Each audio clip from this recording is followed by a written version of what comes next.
Lors de son direct Facebook de ce dimanche, Ferdinand Haïté a abordé plusieurs sujets d'actualité, dont les conditions difficiles des Togolais en Turquie. Il a lancé un appel pressant au gouvernement togolais pour qu'il intervienne en faveur de ses compatriotes. Ferdinand Haïté a commencé son direct en évoquant les difficultés rencontrées par les Togolais en Turquie. Il a souligné que de nombreux jeunes Togolais partent en Turquie dans l'espoir de s'installer ou de trouver une porte d'entrée vers l'Europe.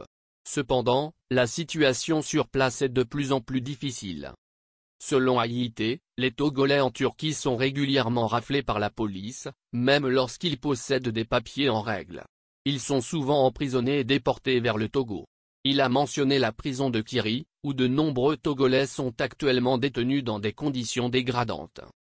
Suivre la vidéo des conditions de vie, 12, prison, Ferdinand Haïté interpelle les autorités sur la situation des Togolais en #Turquie, YouTube. Les Togolais en Turquie font face à des violences et des traitements inhumains. Certains ont même perdu la vie et ont été enterrés sur place.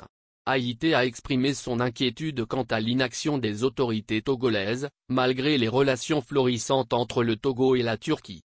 Ferdinand Haïté a interpellé les autorités togolaises, en particulier le ministère des Affaires étrangères, pour qu'elles prennent des mesures urgentes afin de protéger leurs citoyens en Turquie. Il a également encouragé les Togolais en Turquie à s'organiser et à interpeller directement les autorités togolaises pour exposer leurs problèmes. Haïté a critiqué la priorité donnée à la diplomatie et aux affaires commerciales au détriment de la sécurité et du bien-être des citoyens togolais à l'étranger. Il a souligné l'importance de veiller à la sécurité des Togolais en Turquie, en plus de maintenir de bonnes relations diplomatiques. Ferdinand Haïté a conclu en espérant que son appel sera entendu et que des actions concrètes seront entreprises pour améliorer les conditions de vie des Togolais en Turquie. Il a également remercié ceux qui suivent ses directs et a encouragé les Togolais en Turquie à réagir et à s'organiser pour faire entendre leur voix.